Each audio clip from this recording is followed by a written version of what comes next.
ఈరోజు దేవుడు మనల్ని అడుగుతున్నాడు, మిమ్మల్ని అడుగుతున్నాడు, నన్ను అడుగుతున్నాడు. ఈ ఎండిన బ్రతుకు బ్రతకగలదా?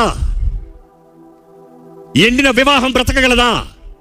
ఈ చచ్చి ఎండి నష్టం అయిపోయిన ఈ వివాహ జీవితము మరలా చిగురుస్తుందా?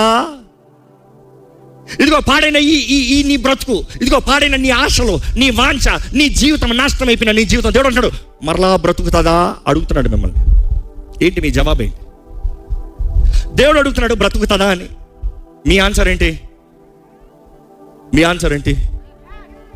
ఈరోజు చాలామంది నో, ఇంకేది బ్రతకదు, ఇంకేది అవ్వదు, ఇంకేనా మారడు, ఇంకేమ మారదు, ఇంకైతే జరగదు, ఇంకా ఈ కుటుంబం కట్టబడదు, ఇంకా నా జీవితంలో ఆధారం లేదు, ఇంకా నా జీవితంలో ముందుకు వెళ్ళలేను, నాకు అన్నీ పోయాయి, నేను ఇంకా ఏమీ చేయలేను, నేను కేవలం చచ్చి ఎండిన రీతిగా పడుంటాను వ్యర్థంగా, అంతే. నాలో ఏ వ్యర్థమైందే అందే ఉంటుంది, కానీ మంచి ఏమీ లేదు. నేను చచ్చిన స్థితిలోనే, చచ్చిన వారి మధ్య, చచ్చిన శవాల మధ్య, చచ్చిన రీతిగా పడుంటాను. బ్రతుకుతావా? బ్రతకగలదా? దేవుడు అడుగుతా అంటే ఈరోజు చాలా మంది అస్సలు బ్రతకదు, ఇంకా అవ్వదు, ఇంకా కుదరదు. ఈరోజు మీ మాట ఏంటండి? మీ మాట ఏంటి? దేవుడు అడిగే ప్రశ్నకి ఏంటి మీ మాట? ఆశ ఉందా?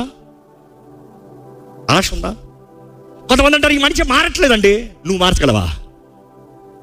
ఆయన అంతటా ఆయన మారగలడా? నీ అంతటా నువ్వు మార్చగలుగుతా, ఆయన అంతటా ఆయన మార్చగలుగుతా. దేవుడు ఎందుకో? పరిశుద్ధాత్ముడు ఎందుకో? పరిశుద్ధాత్మ సహాయం ఎందుకో? పరిశుద్ధాత్మ ప్రేరేపణ ఎందుకో? You are saying I tried, I failed, I give up. నేను ప్రయత్నం చేశాను, నేను చేశాను, నా వల్ల అవ్వలేదు, ఇంకా నేను వదిలేసా, ఇంకా నాకు వద్దు. చూడండి, people are very quick to give up, not ready to fight. పోరాడటానికి సిద్ధంగా లేరు. వారి కుటుంబం కొరకు పోరాడటానికి సిద్ధంగా లేరు, వారి బిడ్డల కొరకు పోరాడటానికి సిద్ధంగా లేరు, వారి సేవ కొరకు పోరాడటానికి సిద్ధంగా లేరు, వారు కలిగి ఏది సంపాదించుకుంటానికి, తిరిగి సంపాదించుకోవడానికి సిద్ధంగా లేరు.